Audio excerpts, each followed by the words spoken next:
Dès la première leçon, j'étais éblouie, totalement. C'était tellement ce que j'attendais. Ce qui est très apaisant, surtout, c'est de se dire que on peut avoir des réponses. Donc, il y a eu un apaisement total.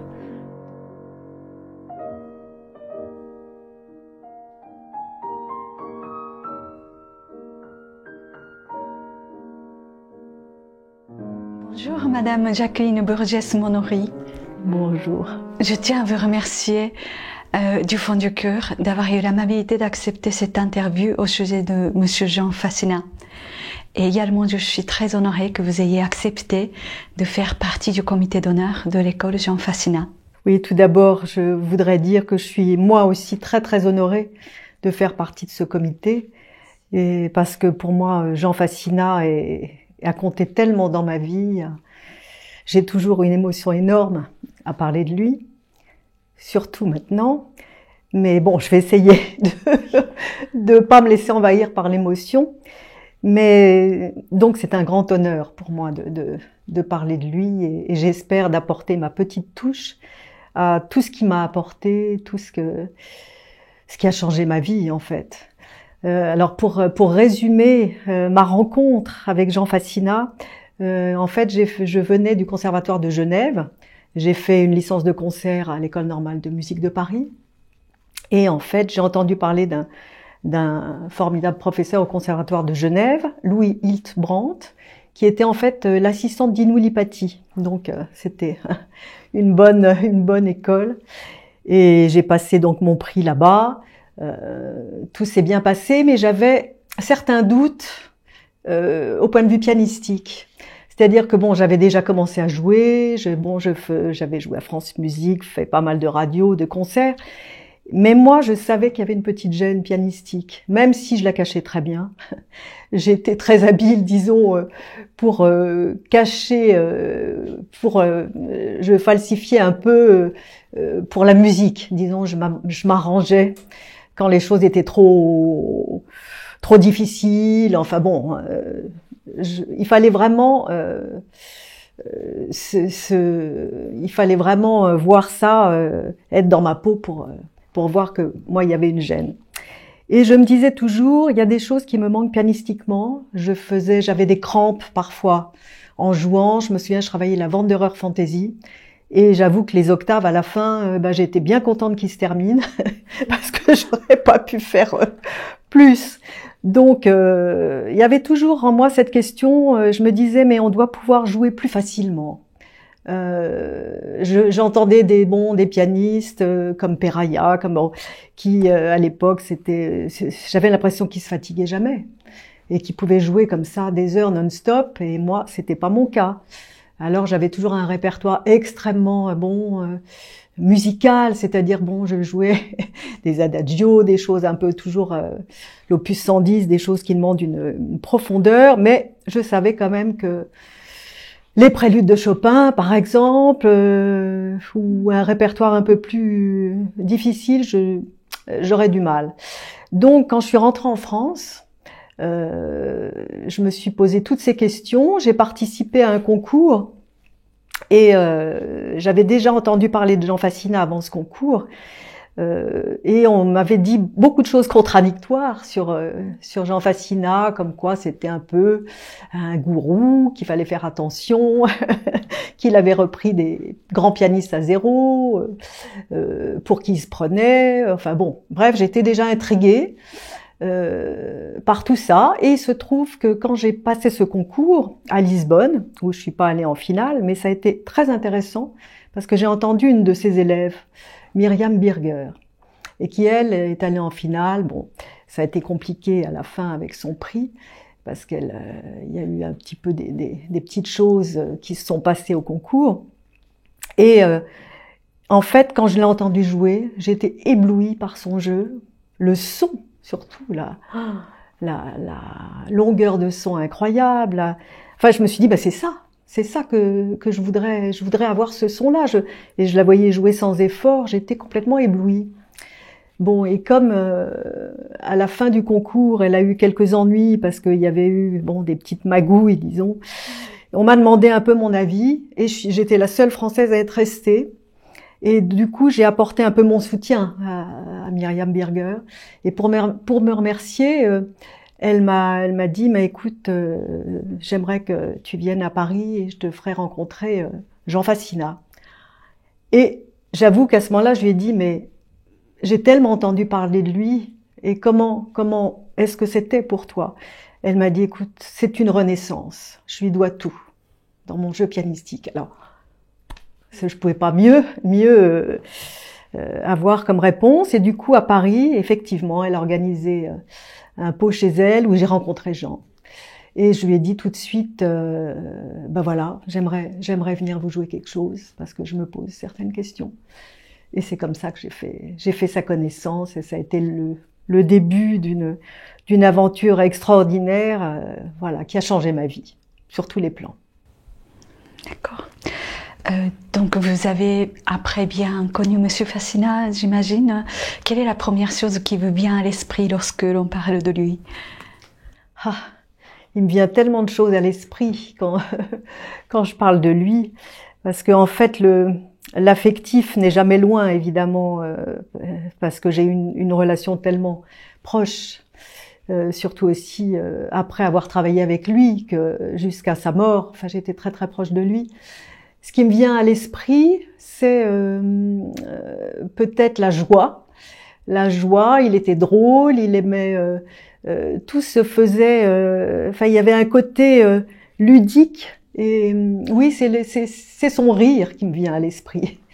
Mais bon, je dois dire que dans les leçons, on ne rigolait pas tout le temps, bien sûr. Hein.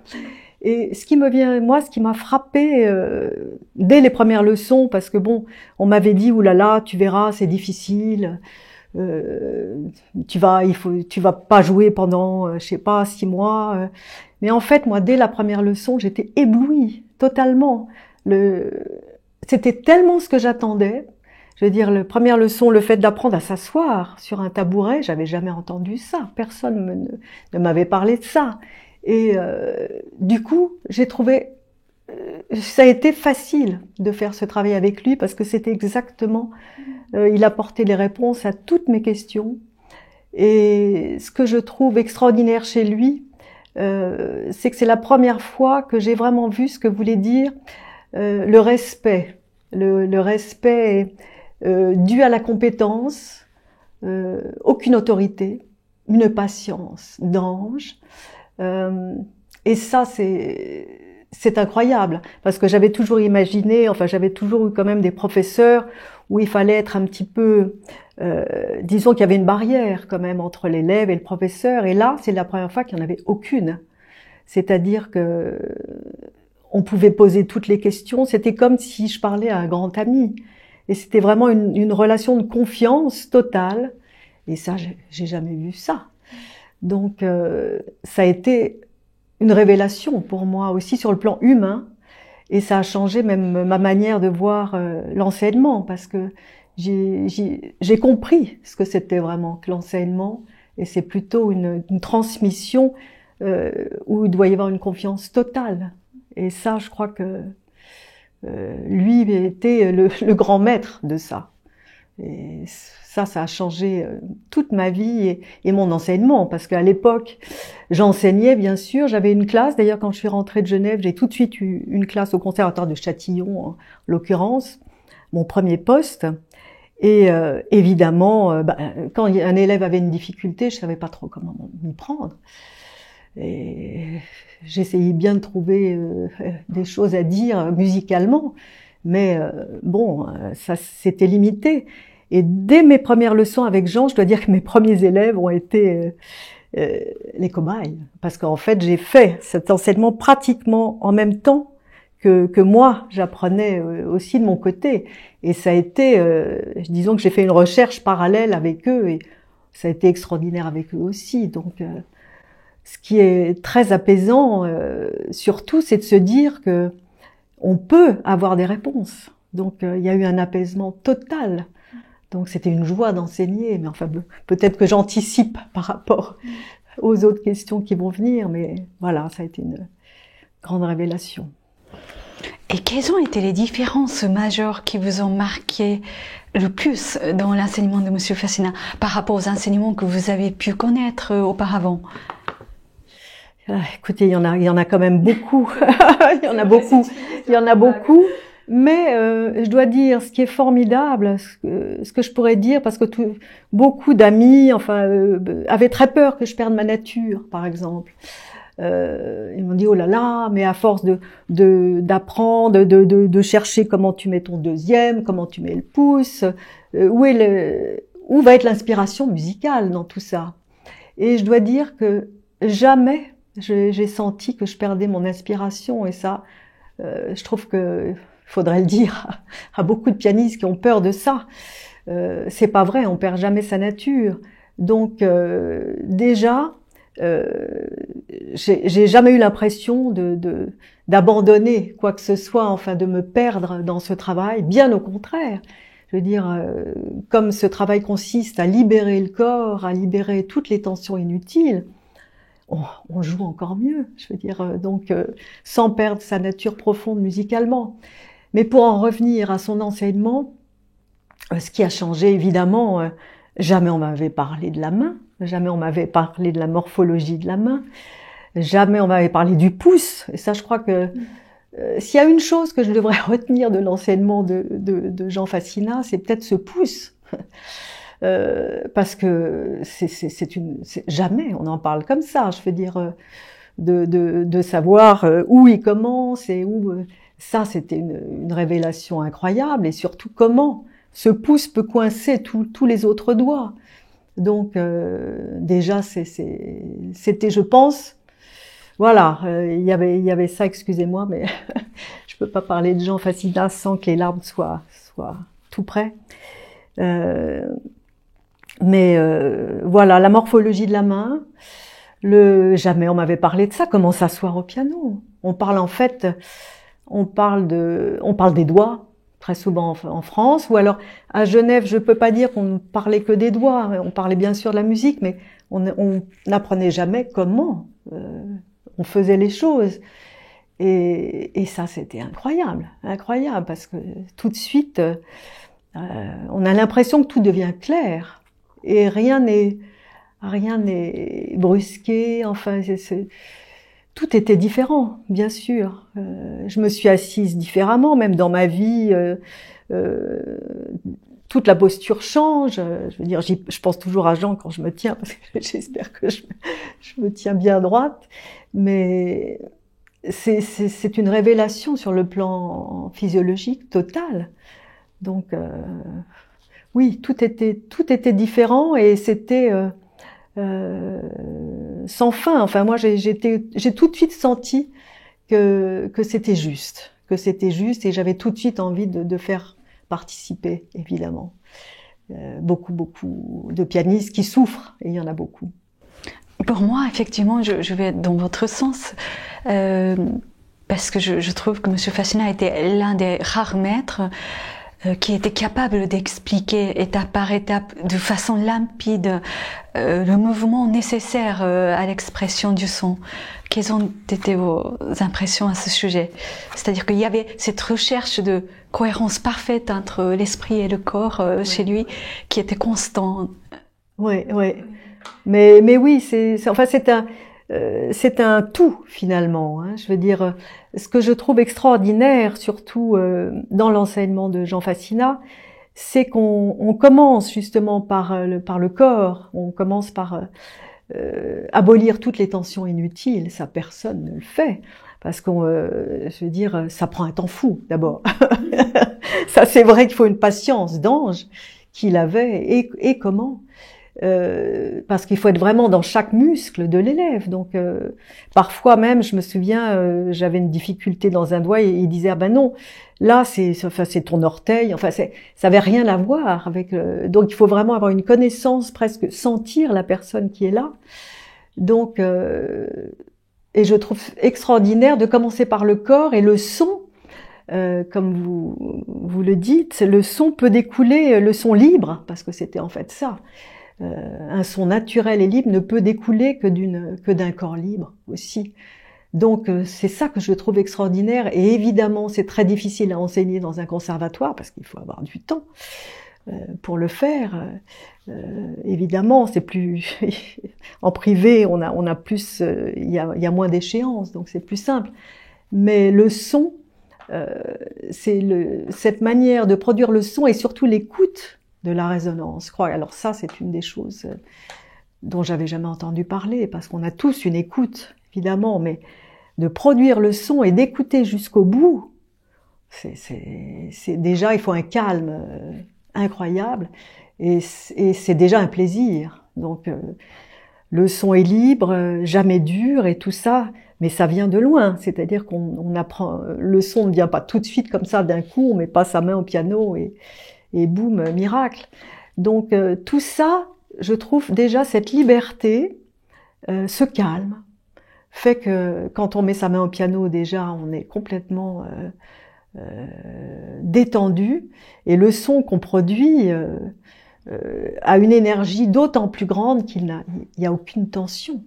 Et je me souviens de l'émerveillement que j'ai eu dès les premiers sons que j'ai faits, les sons fortés qui avaient une puissance incroyable, d'une longueur inouïe. Déjà, pour moi, c'était un bonheur.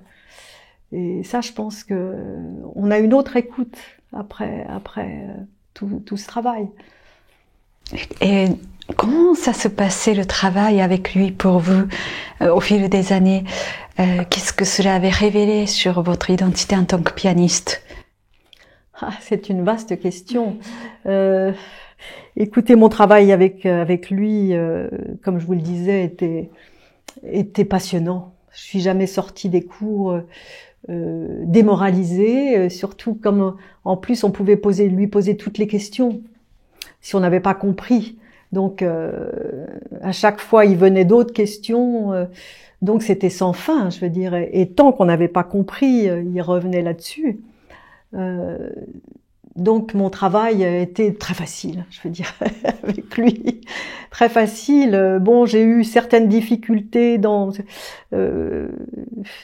certaines, évidemment. Bon, j'ai trouvé horriblement difficile de faire ces études de Czerny au début, alors que bon, on fait toutes les études de Chopin, de Liszt, mais avec cette exigence-là, je veux dire, ouh là là, j'ai trouvé que c'était la chose la plus difficile, surtout de transposer.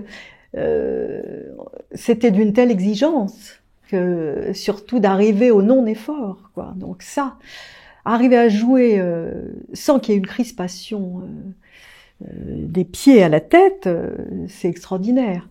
Donc je peux dire que c'est ça qui a changé complètement les choses. C'est d'abord cette liberté corporelle, qui m'a permis du coup d'aborder des répertoires que, comme je vous disais, je n'aurais jamais pensé aborder. J'aurais jamais imaginé que j'aurais pu enregistrer le 24 préludes de Chopin. J'aurais jamais imaginé que j'aurais fait les études symphoniques de Schumann ou des choses comme ça. J'ai eu l'impression que je pouvais tout faire avec lui. On peut tout faire et je pense que cette liberté pianistique, c'est incroyable parce que ça donne accès à tous les répertoires du monde. Alors après, il y a ce qu'on est profondément. Moi, c'est vrai que je suis peut-être plus attirée par des répertoires comme bon les préludes de Chopin, Schumann, bon ou des Beethoven comme l'opus 110 ou 111. Enfin, j'aime les choses un petit peu graves et profondes. Là, c'est dans ma nature. Mais quelle joie de pouvoir faire la Leggerezza de Liszt que j'imaginais pas. Je veux dire, même si c'est pas quelque chose que je vais jouer en concert tout le temps. Mais j'ai l'impression qu'il n'y a pas de limite. Et la seule chose que je pourrais dire pour moi, la seule limite après, elle est musicale. Donc, et là, je pense qu'on n'a jamais fini. Je veux dire, le travail musical est sans fin. Mais c'est parce que, justement, on a pu résoudre toutes les difficultés pianistiques. Alors c'est un bonheur déjà d'avoir traversé toutes ces difficultés et de se dire, ben oui, là, pourquoi est-ce que je fais ça comme ça? Je pourrais faire différemment. C'est une recherche sans fin après la musique. Mais au départ, ça ne se posait même pas, puisque il y avait des tas de répertoires que je pensais jamais faire.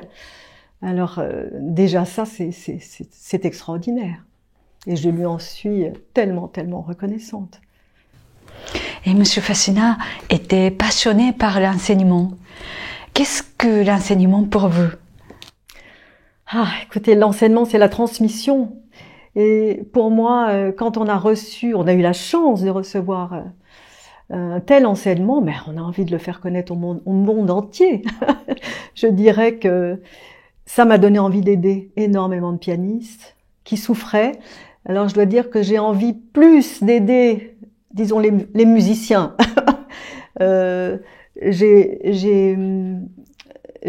Évidemment, si je suis plus attirée par les pianistes qui ont quelque chose à dire, plutôt que les gens qui jouent vite, facilement, mais qui n'ont pas d'âme.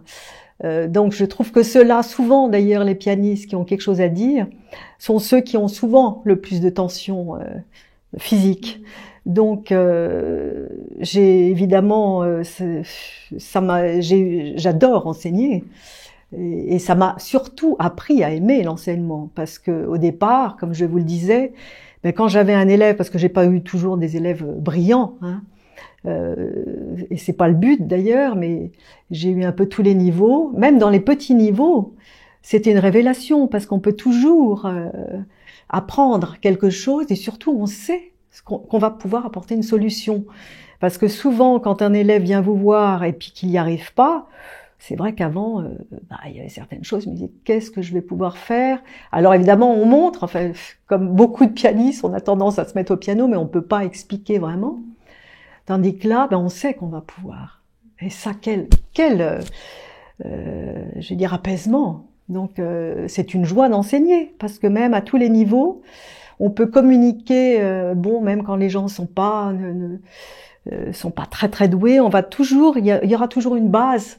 Il y aura toujours quand même, on peut apporter ce plaisir déjà de la liberté, du beau son, même si ça va pas être extraordinaire musicalement, mais au moins on peut toujours apporter quelque chose. Et je trouve que c'est ça. J'ai eu encore envie d'enseigner encore plus parce que je savais que je pouvais aider et apporter des solutions. Et ça, c'est extraordinaire. Monsieur Fassina passait beaucoup de temps à écrire le doigté pour chaque élève. Le doigté était un des piliers de son enseignement. Quelle importance cela avait-il pour lui, d'après vous? C'est très très important, parce que si on a un doigté, un mauvais doigté, par exemple, qui respecte pas la morphologie de la main, si on met par exemple 3-4, on écarte déjà, il y a le même tendon, enfin ça peut être vraiment dramatique pour un trait, et ça, on ne le sait pas toujours. Donc c'est vrai qu'il recherchait des doigtés où la main n'était pas en extension, en tout cas pas tout le temps. Donc souvent beaucoup de 2-5 à la place de 3-5, et c'est très très important, parce que c'est tellement plus facile de jouer et de réaliser un passage difficile. Et moi, ça a changé complètement aussi ma manière de doigter, et j'y attache énormément d'importance pour mon travail personnel. J'avoue que je passe un temps fou. Quand je déchiffre une partition, c'est la première chose que je fais, et ça peut durer des jours. Je veux dire, je cherche jusqu'à ce que j'ai obtenu le doigté qui me semble le plus adéquat, évidemment, musicalement, bien sûr, mais aussi pianistiquement, que tout soit, parce que si je me sens pas bien dans un passage, évidemment la musique va s'en ressentir, donc c'est très très important. Aujourd'hui, vous avez eu l'amabilité de nous accueillir ici à votre salon musical qui se trouve à la rue Paul Vert dans le 11e arrondissement. J'ai entendu que M. Fassina aimait particulièrement ce lieu. Il venait très souvent écouter les pianistes, les artistes. Quels sont les souvenirs que vous avez de lui? Écoutez, j'en ai tellement, parce que c'est vrai que ce lieu a été créé, dès le départ, il était là, au premier petit concert, il était là tout le temps, en fait.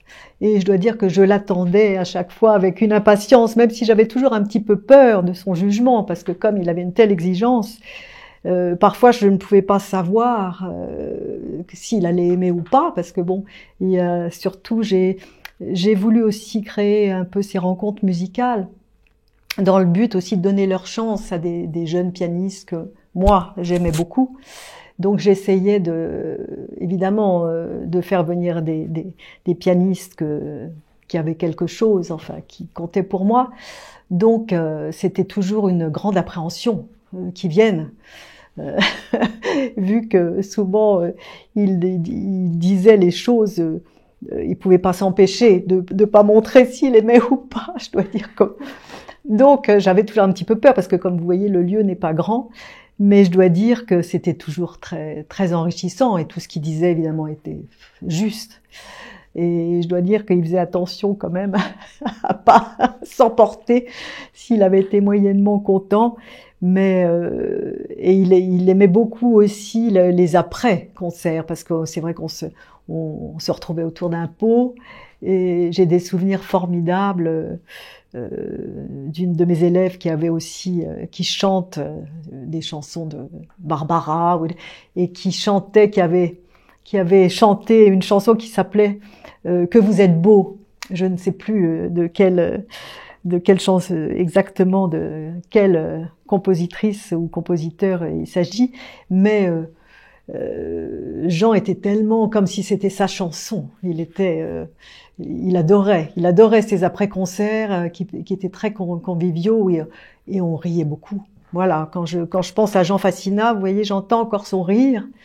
Et c'est vraiment ce qui me reste de lui, c'est cette joie de l'instant, ce plaisir et cette façon de dire les choses comme un enfant. Je veux dire, il était dans l'instant présent tout le temps, incapable aussi quand il n'aimait pas quelque chose. C'est vrai qu'on le sentait, mais en même temps c'est formidable parce qu'il savait pas faire semblant.